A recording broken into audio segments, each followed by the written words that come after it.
Bismillahirrahmanirrahim. Assalamualaikum warahmatullahi wabarakatuh. Alhamdulillahi rabbil alamin. Wabihi nasta'in ala umurid dunya waddin. Wa ala alihi wa ashabihi ajma'in. Amma ba'du.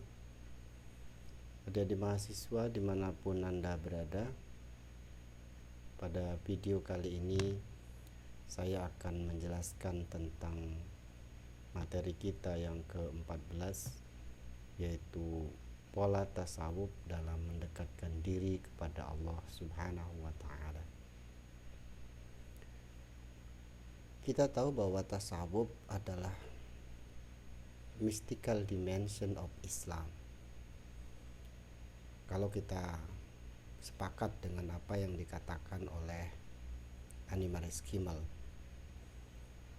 Tapi kalau kita tidak sepakat, maka sesungguhnya tasawuf itu adalah sisi ruhaniyah atau sisi esoterik yang ada di dalam Islam, sisi yang terdalam yang berusaha menjelaskan tentang keberadaan manusia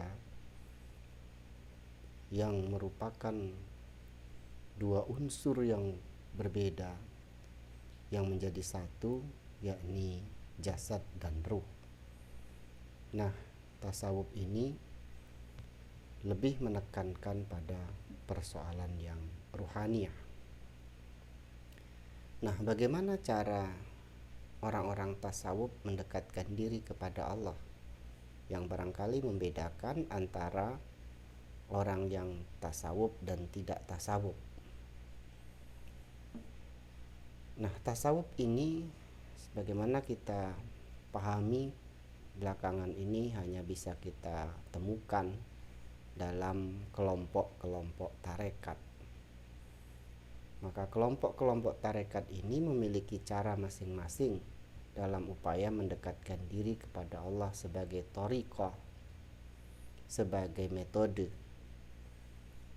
yang kemudian masing-masing thariqah itu membentuk sebuah organisasi yang disebut sebagai kelompok tarekat tertentu dalam makna thariqah sebagai ordo. Nah, masing-masing tarekat itu memiliki cara sendiri pula dalam upaya mendekatkan diri kepada Allah.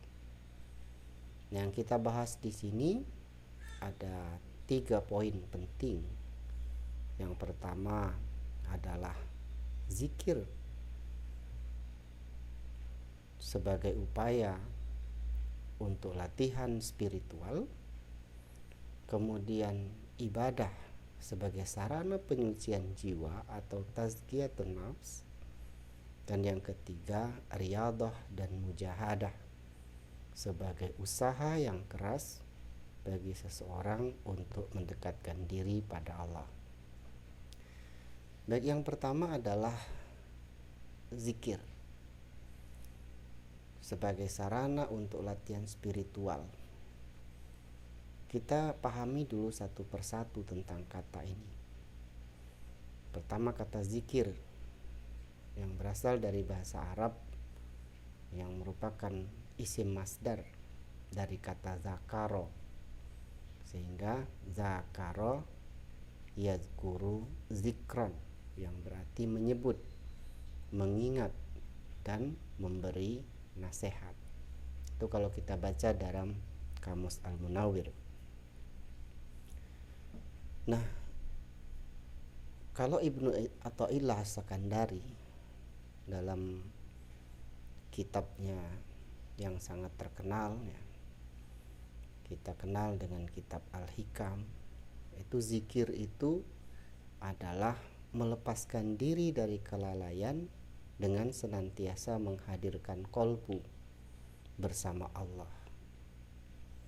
Kalau kita mendengar istilah yang dimunculkan oleh Al-Imam Al-Ghazali, maka zikir ini merupakan cara untuk memperoleh ilmu makrifat.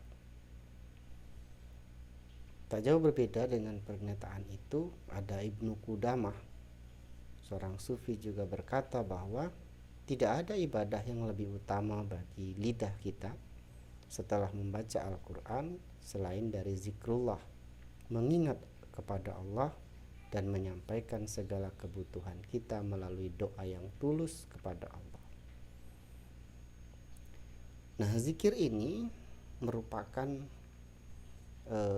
perpaduan seluruh gerak kata dan hati dan setiap ucapan serta sikap dan perbuatan manusia yang dilaksanakan dalam usaha menjalankan peran dan fungsinya sebagai hamba yang telah ditugaskannya menjadi khalifah di muka bumi ini. Jadi dengan demikian, zikir itu adalah ungkapan kata-kata tanpa rasa yang kemudian disebut dengan zikir lisan, tanpa rasa hudur di situ, tanpa rasa hadir. Kemudian berzikir dengan merasakan kehadiran Allah di dalam kolbu disebut juga dengan istilah zikir kolbu. Ada juga bentuk lain seperti berzikir tanpa menyadari kehadiran segala sesuatu selain Allah disebut sebagai zikir rahasia atau zikir sir. Banyak sekali sebenarnya ayat-ayat Al-Quran yang memerintahkan kita untuk berzikir. Seperti surah Al-Jumu'ah ayat 10, kemudian surat Al-Ahzab ayat 41, Al-Anfal ayat 45 dan lain sebagainya. Bahkan kata zikir itu dalam Quran sangat banyak sekali, sekitar 270-an lebih yang berbicara tentang kata zikir dengan berbagai turunannya. Nah, kalau menurut Hasbi Asyidiki, zikir itu artinya menyebut atau membaca tasbih. Kemudian juga bisa membaca tahlil, la ilaha illallah, membaca tahmid, kemudian alhamdulillah, membaca takdis, kudus, kudus, ya kudus, kemudian membaca takbir Allahu Akbar, kemudian la haula wala quwata illa billah, hasbi Allah, bismillahirrahmanirrahim, dan seterusnya. Dan ini dapat kita temukan di dalam Al-Quranul Majid, ya, sebagaimana yang dijelaskan oleh Tengku Hasbi Asyidiki. Nah, sampai di sini berarti kita bisa menyimpulkan bahwa yang disebut dengan zikir itu meliputi beberapa bentuk.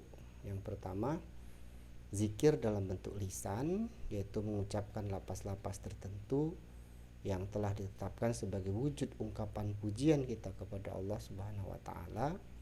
Kemudian zikir dalam bentuk pikiran, yang artinya memikirkan keagungan Tuhan atas apa yang telah diciptakan sehingga sampai pada pengagungan kekuasaan Tuhan itu. Dan ketiga, zikir dalam bentuk kesadaran, yakni dengan menyadari keberadaan diri dan Tuhan sehingga tidak lupa siapa dirinya dan Tuhannya. Maka itulah zikir yang dikembangkan di dalam dunia tasawuf. Nah, zikir ini bisa dijadikan sebagai upaya untuk latihan spiritual. Jadi dalam upaya mengembalikan fitrah kita sebagai manusia yang ruhaniyah. Nah, kita berasal dari ruh itu berasal dari Allah. Kemudian kita berupaya untuk mengembalikan fitrah kita dengan menyebut Allah sebagai tempat untuk kembali. Nah, latihan ini dilakukan dengan berbagai macam cara. Nah, masing-masing dunia tarekat itu memiliki aturan-aturan khusus orang dalam rangka menjalani kehidupan sufistik atau saliknya. Berbagai tarekat itu punya aturan. Nah, saya tidak berani menyebutkannya di sini karena ini adalah rahasia masing-masing tarekat.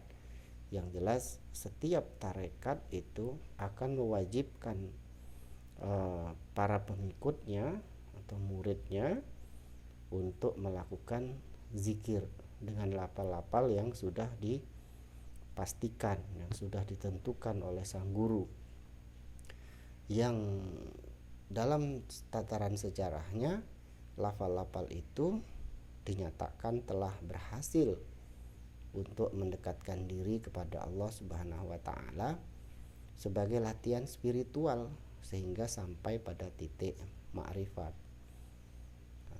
Ada lafal-lafal tertentu yang harus dibaca sekian ribu kali dalam satu hari satu malam, ada yang sekian ratus kali, ada yang tanpa batas.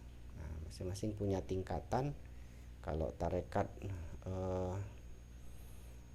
Naksabandi misalkan, mereka punya aturan sendiri sekian ribu kali, bahkan ada yang tidak dihitung, tapi terus zikirnya, zikir daim namanya. La ilaha illallah, kemudian Allah, subhanallah, dan seterusnya itu yang dibaca. Nah, latihan-latihan ini merupakan upaya untuk mendekatkan diri kepada Allah Subhanahu wa taala, sekaligus sebagai latihan dalam dunia spiritual. Nah, itu yang pertama. Kemudian yang kedua itu ibadah sebagai upaya untuk mensucikan jiwa. Nah, jiwa kita ini adalah jiwa yang dalam makna nafs, ya. Yang dimaksud di sini adalah makna nafs. Nafs itu kalau kita pahami lebih jauh, maka akan ada nafs yang banyak, seperti nafsul lawamah, nafsul ammarah, kemudian nafsu mutmainnah, nafsu sawalah, nafsu radiyah, nafsu mardiyah. Ada 6 macam nafs yang ada pada diri manusia. Nah, masing-masing nafs itu sebenarnya merupakan motif, ya, yang ada di dalam diri seseorang. Dia tidak rusak, tidak salah. Orang punya nafs tidak boleh dihabiskan, dihentikan. Misalkan nafs marah. Orang punya nafsu marah. Kalau tidak punya nafsu marah, maka pada hal-hal tertentu dia tidak marah yang seharusnya dia marah, sehingga itu salah. Nah, yang benar adalah marah pada tempatnya. Nah, sehingga nafs itu tidak ada yang dikatakan buruk, tapi hanya perlu diluruskan. Itulah sebabnya dalam Quran surah Asy-Syams dinyatakan wa nafsi wa ma sawwaha fa alhamaha fujuraha wa taqwaha qad aflaha man zakkaha. Di situ qad aflaha man zakkaha wa qad khaba man dassaha. Akan beruntunglah orang yang meluruskannya, ya, meluruskan nafsu itu ke arah yang positif. Mengarahkannya ke arah yang positif. Tapi akan merugi orang itu kalau nafs itu diarahkan ke yang negatif. Nah, mensucikan jiwa di sini dalam arti bagaimana seseorang itu hidup di muka bumi ini ketika dia lahir dengan nafsnya itu tadi, fa'alhamaha fujuraha wa taqwaha, diilhamkan fujur dan takwa di situ. Nah, yang membuat dia fujur itu apa? Takwa itu apa? Yang membuat dia fujur adalah sesuatu yang bersifat bendawi, membuat dia jauh dari Tuhan. Ada sifat bersifat bendawi, bersifat jasmani. Sementara yang membuat dia takwa itu adalah sesuatu yang bersifat ruhani. Nah, ketika seseorang itu sudah diliputi oleh sesuatu yang bendawi, maka ruhaninya itu sistemnya menjadi on dan off. Jasmani dan ruhani itu dalam posisi on dan off. Ketika dihidupkan satu, yang satu mati, yang satu mati, yang satu hidup. Nah, kita mencoba untuk latihan spiritual dengan ibadah. Bagaimana ibadah itu mampu mensucikan nafs yang tertutupi tadi. Misalkan orang melaksanakan ibadah sholat 5 waktu sehari semalam. Ketika orang itu tidak melakukan sholat dengan alasan-alasan tertentu, maka sesungguhnya dia sedang diliputi oleh sesuatu yang bendawi. Maka ketika dia melakukan sholat itu, dilupakan segala sesuatunya yang bersifat bendawi, sehingga ia menjadi bersifat ruhani. Jadi ketika dia melakukan sholat, melakukan ibadah, itu sesuatu yang bendawi tadi sebenarnya sedang off, dan yang ruhani itu sedang on. Nah, ini upaya kita untuk mensucikan jiwa. Nah, misalkan ada pernyataan Quran begini, sesungguhnya sholat, inna sholata tanha anil fahsya'i wal munkar, misalkan mencegah perbuatan keji dan mungkar. Ketika orang melakukan sholat, maka perbuatan keji dan mungkar itu menjadi berkurang. Nah, menjadi misalkan dia sedang melakukan kejahatan, tiba-tiba dia ingin melakukan sholat, atau terdengar perintah untuk melakukan sholat sehingga dia melaksanakan sholat. Nah, maksiat yang sedang dilakukannya tadi, kejahatan sedang dilakukannya tadi berhenti ya, berhenti sesaat, kemudian dia mendekatkan diri kepada Allah sehingga terhindarlah dari perbuatan yang buruk atau melakukan perbuatan yang buruk.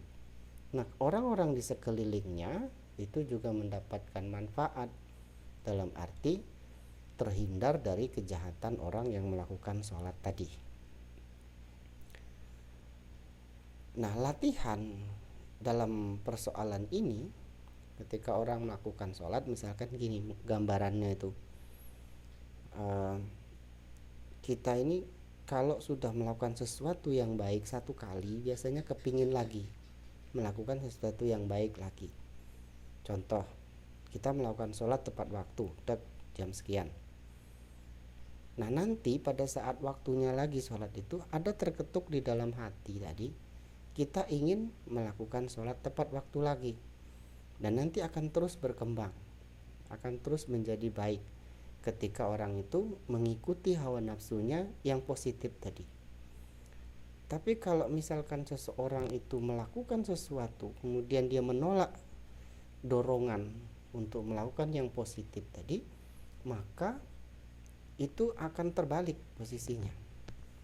Jadi ketika waktu sholat pertama dia sudah tepat waktu dan nikmat sekali rasanya, lalu pada saat yang kedua, pada jam berikutnya lagi melakukan sholat, dan ingin di dalam hatinya itu melakukan sholat tepat waktu juga, sama seperti yang tadi. Nah, ketika ini ditolak oleh hati kita sendiri, lagi masih banyak pekerjaan, nanti ajalah, akhirnya tidak jadi, tepat waktu tadi tidak jadi. Ketika tidak tepat waktu tadi tidak jadi, maka ini diundur. Nah, setelah dia mundur, maka ini semakin semakin tertutup, agak jauh, lama, nanti bisa-bisa justru malah tertinggal waktunya untuk melaksanakan ibadah. Itu gambarannya. Artinya apa? Ketika orang melakukan ibadah tuh seperti itu. Kalau misalkan dia justru tidak melakukan ibadah, maka akan semakin kotor, akan semakin tertutup. Nah, di situ. Ketika dia tertutup, maka untuk melaksanakan ibadah lagi di masa yang berikutnya, di waktu sholat berikutnya, maka dia akan menjadi enggan, dan terus begitu.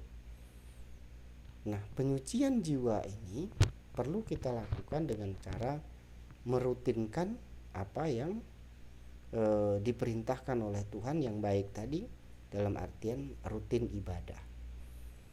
Nah, ini sarana penyucian jiwa. Artinya sarana untuk kembali kepada Tuhan melalui ibadah yang sudah dirutinkan, sebagai konsep penyeimbangan antara jasmani dan rohani. Dalam konsep tasawuf, sesuatu yang menutupi hati, nafs, di sini maksud saya nafs, yang menutupi nafs itu untuk kembali kepada Tuhannya sebenarnya adalah dosa. Nah, ketika orang melakukan dosa, biasanya dosa itu akan membuat dia semakin jauh, akan semakin tertutup hatinya untuk mendekatkan diri kepada Tuhannya. Itu terus terjadi ketika nafs tertutup, maka maksud saya nafs yang positif tertutup, maka yang muncul adalah nafs negatif. Itulah sebabnya kita diperintahkan secara eksplisit bahwa kita diminta untuk mensucikan jiwa dengan disebut dengan istilah tazkiyatun nafs, karena ayat Qur'annya berkata bahwa man zakkaha qad aflaha man zakkaha wa qad khaba man dassaha. Itu kira-kira gambarannya. Nah, ini semua kalau di dalam dunia tasawuf sudah terstruktur sedemikian rupa agar orang yang upaya mendekatkan diri kepada Allah tadi bisa dilakukan dengan baik. Maka ada aturan-aturan di situ. Kamu harus melakukan ini, melakukan ini, melakukan ini, gitu ya. Nah, kalau ketika kita masuk di dalam dunia tarekat atau dunia tasawuf, maka kita diminta untuk melakukan ibadah sholat sesuai dengan aturan waktunya, jamnya, kemudian sholat ditambah lagi dengan sholat-sholat yang lainnya, sehingga akan semakin banyak komunikasi dengan Tuhan. Lalu zikirnya yang banyak. Nah, kalau kita biasa orang awam, zikir sesuai dengan perintahnya itu hanya subhanallah, alhamdulillah, Allahu Akbar, cukup dengan 33 sehabis sholat. Nah, untuk orang-orang tasawuf berbeda. Orang-orang tarekat menyebut subhanallah bisa saja dengan ribuan kali untuk sehari semalam. Sementara menyebut Allah itu daim, setiap saat harus disebut kalimat Allah itu tadi untuk membiasakan diri. Nah, ini semua kalau orang tidak serius dalam menjalankannya, maka ini tidak akan berhasil. Nah, perlu keseriusan di situ, tekad yang kuat untuk menjalankan zikir-zikir tadi, kemudian ibadah-ibadah yang sudah ditentukan tadi dengan kekuatan yang kita punya. Nah, itulah yang disebut dengan istilah mujahadah. Nah, pelaksanaan zikir yang dilakukan secara terus-menerus tadi disebut dengan istilah riyadhah. Jadi ada riyadhah, ada mujahadah. Riyadhah itu artinya latihan dalam bentuk spiritual. Orang misalkan sholat, dia harus sholat, misalkan sholat wajib itu tidak boleh tinggal sehari semalam, setiap hari setiap malam. Nah, kemudian ditambah lagi dengan sholat-sholat tertentu, dia harus melakukan itu rutin. Nah, dengan istilah istiqomah, harus rutin, tidak boleh tertinggal kecuali dalam keadaan tertentu yang tidak memungkinkan lagi untuk melaksanakannya. Kemudian disuruh puasa.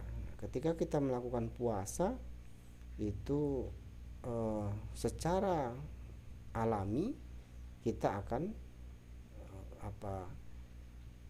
psikologinya nafsnya itu akan berubah. Akan berubah. Rasa yang muncul di dalam diri kita pun akan berubah. Nah, puasa itu juga merupakan latihan spiritual sekaligus juga merupakan riyadhah di dalam konsep yang dibangun oleh tarekat. Biasanya ada puasa-puasa tertentu untuk melakukan ritual-ritual tertentu yang ditetapkan oleh sang guru.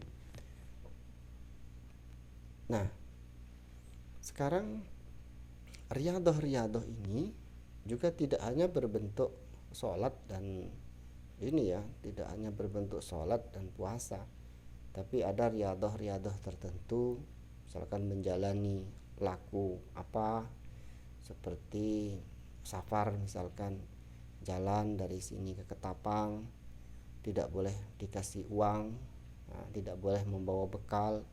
Nah, perjalanannya nanti harus begini diatur sedemikian rupa. Nah, dalam rangka untuk melembutkan hati orang yang melaksanakan upaya untuk mendekatkan diri kepada Allah tadi dengan melihat alam sekitar. Zikirnya bisa bermacam-macam yang ditetapkan oleh sang guru. Kembali lagi, ini atas bimbingan seorang guru. Lalu mujahadahnya bagaimana? Nah, kadang-kadang orang itu kalau menemui kesulitan, maka mujahadahnya itu akan berkurang dalam hatinya. Ada rasa, aduh kok saya harus gini terus melaksanakannya, kok saya sulit sekali melaksanakannya, sehingga muncul keengganan.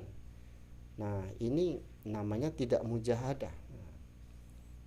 Keengganan tidak masalah, asal tidak ditetapkan dalam hati kita, udahlah saya sampai di sini aja lah, saya berhenti. Nah, itu berarti dia mujahadahnya kurang. Maka mujahadah itu artinya kesungguhan seseorang dalam melaksanakan upaya pendekatan diri kepada Tuhannya dengan berbagai ketetapan yang diberikan oleh sang guru, sehingga orang itu bisa sampai kepada Tuhannya jika dia betul-betul bersungguh-sungguh. Inilah berbagai cara yang bisa dilakukan oleh orang-orang di dalam tarekat atau di dalam tasawuf dalam mendekatkan diri kepada Tuhan. Pertama ibadah, kemudian zikir, lalu setelah zikir mereka melaksanakan riyadhah tertentu dengan sungguh-sungguh atau mujahadah. Baik, saya rasa itu saja yang bisa saya sampaikan dalam kesempatan ini. Saya ucapkan terima kasih. Akhirul kalam. Assalamualaikum warahmatullahi wabarakatuh.